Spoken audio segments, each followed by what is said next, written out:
The alien in Annihilation is not your typical movie alien. Instead of a physical creature with needs and wants, the story depicts something we can't really understand. When the characters interact with this entity, they begin to change in terrifying ways. The person that started this journey won't be the person that ends it. The broader definition of alien refers to something that is wholly different from you. So when we see the ways the characters have been changed, we have to ask, are they the actual aliens in the story? And the movie uses this concept to analyze why we as humans seem to be inherently self-destructive. We're talking all about it this week in Caden's Movie Club. Spoilers ahead, so if you haven't seen it, beat it. Annihilation is told from the perspective of Lena, who is a biologist working at a university and an army veteran. She's married to Kane, who's still in the military and sometimes has to leave on classified missions. From what we see, it seems like a happy marriage, and yet we find out that Lena is having an affair with another professor at her school. Lena fears that Kane has found out about her infidelity when he becomes more distant, and then he leaves on a mission even more classified than usual, and he doesn't return for an entire year. One day he just walks back into their home, but something's different. I don't know where it was or what it was. How is that possible? He's not the same, and it gets worse when his body starts to shut down. On the way to the hospital, government agents intercept the ambulance and take Lena and Kane to a facility at the edge of a location now known as Area X, which is surrounded by a phenomenon called the Shimmer. Ooh, spooky. Spooky. An extraterrestrial event. A higher dimension. We have many theories. 3 years earlier, a meteor landed in a lighthouse on the coast. Since then, the Shimmer has been slowly expanding to create a bigger and bigger area. Every time the government sends devices, animals, or human research teams into the Shimmer, they don't come back. Until Kane. But now, he's dying due to organ failure, so what's inside the Shimmer remains a mystery. And the question is, why would 5 more scientists, including Lena, decide to go back into the Shimmer when it's essentially a death wish? As Cassie, the geomorphologist, points out, volunteering for this. It's not exactly something you do if your life is in perfect harmony.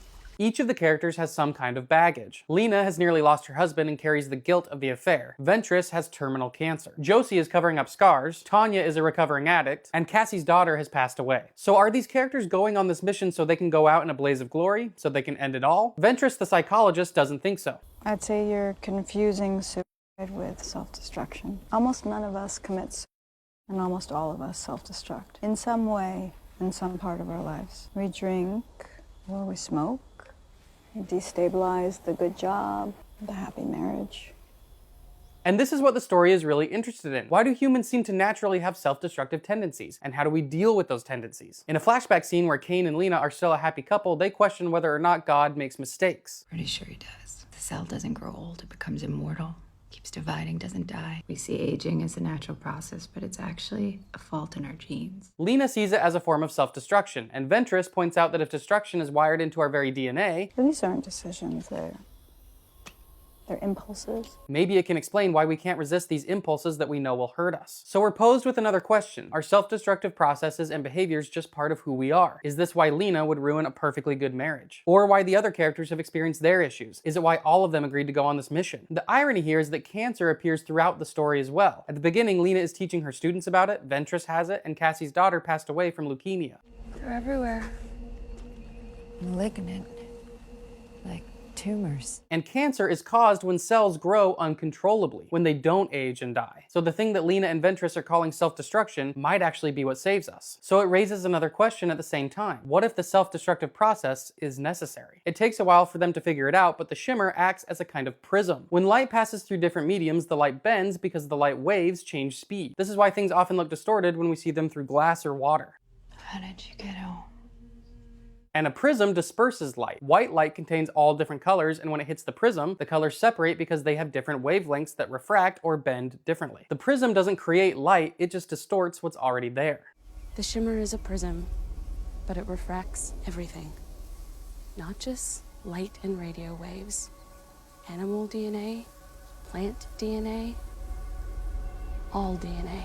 All of the life forms within the shimmer are having their DNA refracted and dispersed, which then causes it to recombine with other DNA. The team sees evidence of this when they discover different plant species growing from the same stem, or an alligator with teeth formations like a shark. On the perimeter of the shimmer, the alterations are subtle, but they become more significant and terrifying the closer they get to the lighthouse. For instance, one night Cassie is dragged away by a bear, and later it returns in one of the most horrifying sci-fi scenes I've ever seen.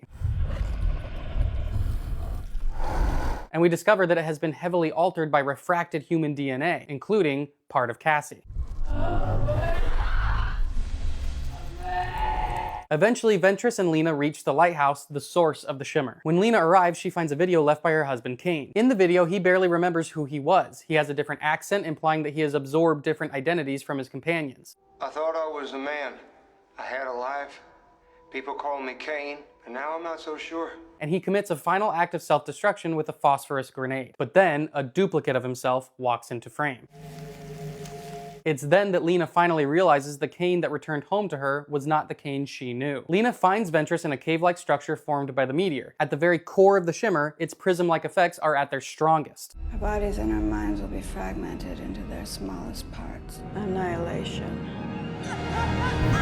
So Ventress's biological information is completely dispersed and turned into this. A drop of Lena's blood enters it and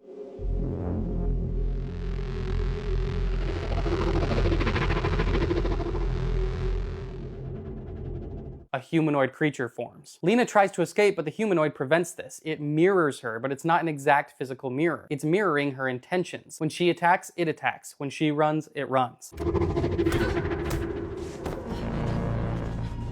Soon, it looks just like her, and when she tricks it into self-destructing, it has no problem doing that because Lena is self-destructive.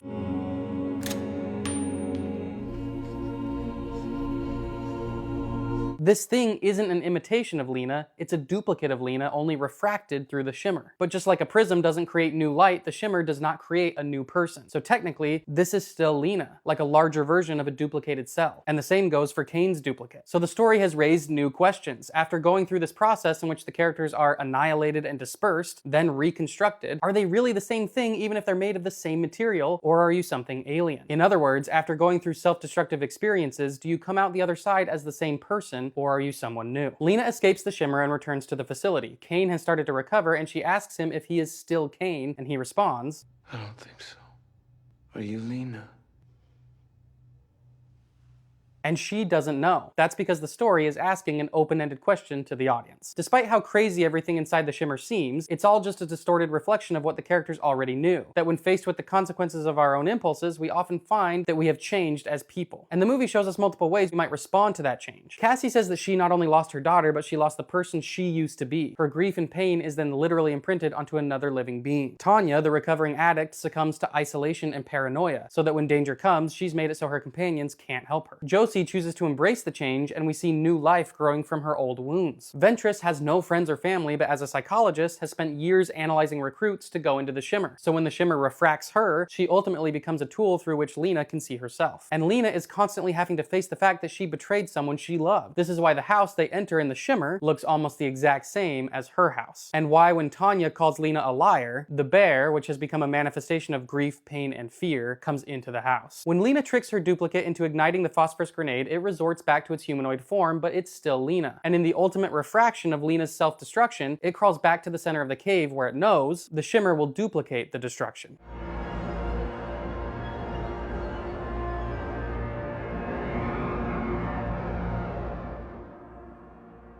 And we come back to Lena being interviewed by the government agents. They say the alien was destroying our world, but Lena says no. It was making something new. Making what? I don't know. And you might have noticed, Lena didn't have this tattoo before. It's an Ouroboros, an image of a snake eating its own tail in an infinite loop. But it's actually another element of other people in the shimmer refracting onto her. We saw the same tattoo on other people throughout the movie. We got something here. And when Kane and Lena finally embrace, unsure if they are still Lena and Kane or new creations, their eyes shimmer, indicating change has occurred. So we have a final open-ended question. Is being human just an endless cycle of death and rebirth through self-destructive cycles? And are we all a shared product of humanity's collective self-destruction? Now remember, Caden's Movie Club is like a book club, but for movies. So with all this context, I really want to hear what you think. How would you answer the questions that Annihilation is asking? Or do you have different ideas about what the story is getting at? Were there other things that you noticed, other layers or hidden details? I'd love to continue this discussion. But next week, we're going to see our final depiction of aliens for the month. And the big question with this story is, how do we communicate communicate with someone that we perceive as being entirely different from us. Arrival starts as a fairly grounded take on what first contact with extraterrestrials might actually look like for humanity. When 12 alien ships come to a stop all over Earth, the collective governments of the world are eager to find out what they want. Are we being invaded, observed, negotiated with? Humanity's default is to fear what it doesn't know, but that's why an expert linguist is recruited to try and communicate with the aliens to find out if those fears are valid. So here's some questions to keep in mind while you watch. How does the story use linguistics, the study of language, to address the way we communicate empathy, understanding, and intention? Do you think the language you use affects how you perceive the world? Does your opinion change as the story progresses? How does Luisa's personal background alter the way she interacts with the aliens? Does your perspective change by the end of the movie? So let's chat about Annihilation in the comments, and I'll see you back here next Sunday to discuss Arrival. And if you want to stay in the know about Movie Club, you know where to go.